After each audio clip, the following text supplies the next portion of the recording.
War bye feudals in 1857, ये third part है, this is the third part.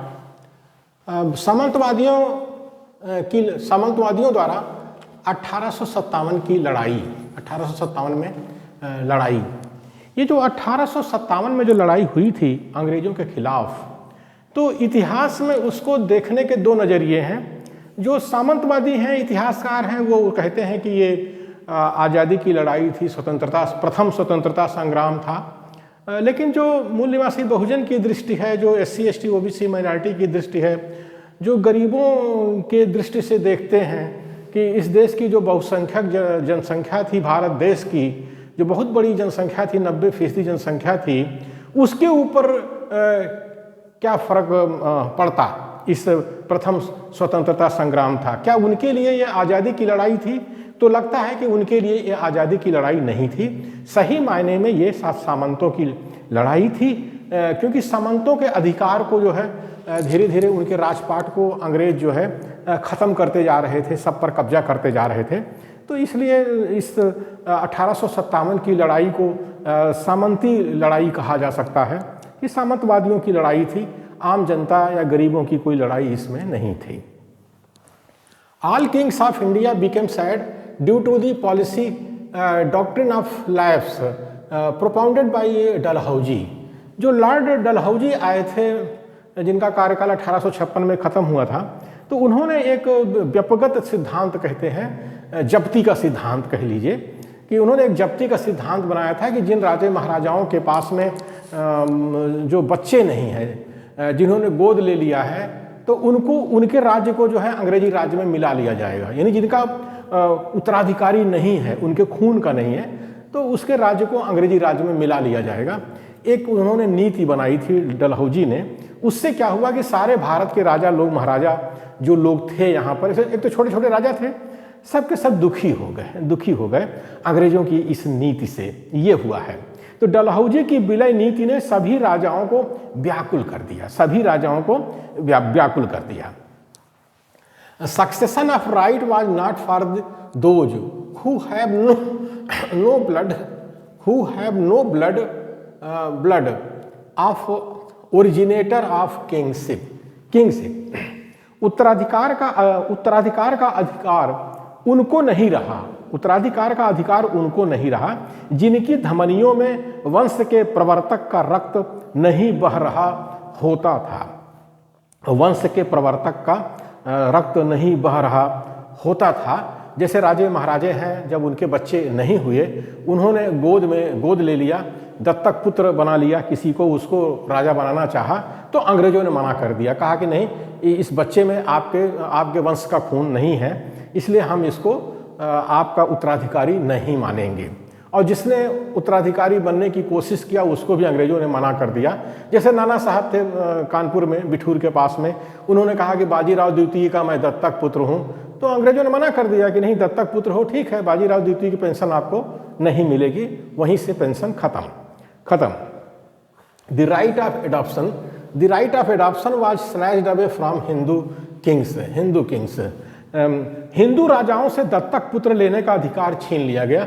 Hindu राजा लोग क्या थे कि गोद ले लेते थे पुत्र को जब उनके यहाँ कोई पुत्र नहीं होता था।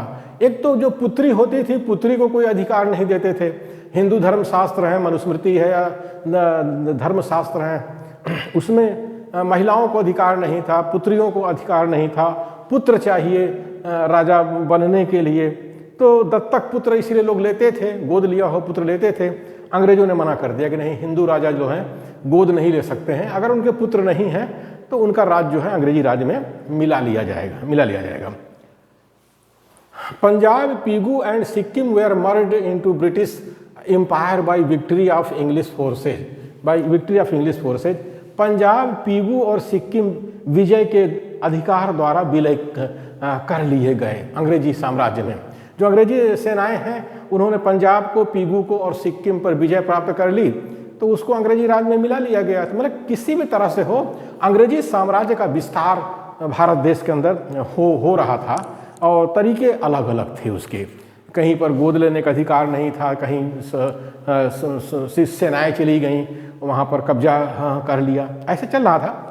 Satara, Jaitpur, Sambalpur, Baghat, Udaipur, Jhansi and Nagpur were merged by the policy doctrine of lapse.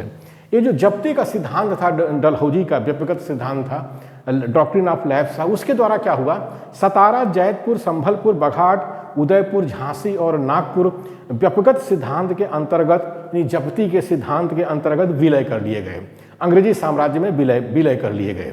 ये था डॉक्ट्रिन ऑफ लैप्स, जब्ती का सिद्धांत इसी को कहते हैं। Awadh was merged in the empire in the interest of ruled population, Awadh को शासितों के हित में विलय किया गया। जो अवध था, यहाँ पर वाजिद अली शाह थे, तो उनके ऊपर आरोप लगाया कि नंबर 1 का अय्यास है, इसके जो तालुकदार हैं, इसके जागीरदार जमींदार हैं, ये जो है कबूतरबाजी करते हैं और रंडीबाजी करते हैं, कहीं बटेरबाजी करते हैं। मतलब जो शासित लोग हैं, जो जनता है वो बहुत दुखी है इनके राज्य से, तो उसको अंग्रेजों ने जो है हटा करके कहा कि नहीं, अब अवध जो है हमारे राज्य में रहेगा, हम देखेंगे, हम सीधे अब प्रजा से बात करेंगे, किसानों से बात करेंगे, वाजिद अली शाह की ज़रूरत नहीं है, उनके चमचे भक्तों की ज़रूरत नहीं है। तो ये अवध के साथ में ऐसा हुआ। Now Indian kings came to know that the existence of all kingdoms are in danger. भारतीय राजे ये मानने लगे कि सभी रियासतों का अस्तित्व खतरे में है। ऐसी हालत में क्या हुआ कि भारत के सारे राजे महाराजे ये मानने लगे कि सभी रियासतों का अस्तित्व खतरे में है, आज नहीं तो कल सबको ख़त्म होना है। ये अंग्रेजी साम्राज्य जो है ये भेड़िया है और हम सारे लोग छोटे छोटे उसके सामने मेमने हैं। मेमने माने बकरी के बच्चे हैं, तो बकरी के बच्चों को एक न एक दिन तो ये भेड़िया खा ही जाएगा। यानी जो अंग्रेजी साम्राज्य है वो धीरे धीरे सभी भारतीय राजाओं के राज्य को अपने राज्य में मिला लेगा, ऐसा सारे भारतीय राजे महाराजे मानने लगे थे। इसीलिए 1857 की जो क्रांति है या लड़ाई है वो सामंती ताकतों द्वारा लड़ी गई, अपनी आज़ादी की लड़ाई के रूप में लड़ी गई। उसमें राजे महाराजे, जमींदार, जागीरदार, सेनापति, तालुकदार, ये सारे लोग शामिल थे। आम जनता से उसका कुछ लेना देना नहीं था। आम जनता पर कोई फर्क नहीं पड़ता था, चाहे नवाब हो, चाहे सुल्तान हो, चाहे राजे महाराजे हों, चाहे अंग्रेज हो, क्योंकि उनका दुख दर्द दूर होने वाला नहीं था। राजतंत्र में और साम्राज्यवाद में गरीब जनता का कौन देखता है। ये तो लोकतंत्र है जिसमें थोड़ी सी आवाज़ होती है, क्योंकि वोट की ताकत आम जनता के हाथ में होती है, इसलिए थोड़ी सी वो आवाज़ उठाता है, थोड़ी बहुत उसकी सुन लेते हैं। अब जैसे किसान जो है साल भर से आंदोलन हमारे भारत देश में कर रहे थे, 21वीं सदी में हजारों किसान जो है बलि चढ़ गए, मर गए उस आंदोलन में। तब जाकर के हमारे मोदी जी ने कहा कि भाई ठीक है, अब तीनों कानून हम वापस ले ले रहे हैं। तो ये लोकतंत्र में होता है, लेकिन राजतंत्र में और साम्राज्यवाद में ये नहीं होता है। तो 1857 में तो राजतंत्र था, तो आम जनता को क्या मिलता है। SC ST OBC माइनॉरिटी के जो 90% जनसंख्या थी, ये लड़ाई उसकी नहीं थी। इस नज़रिए से भी इतिहास को देखना चाहिए।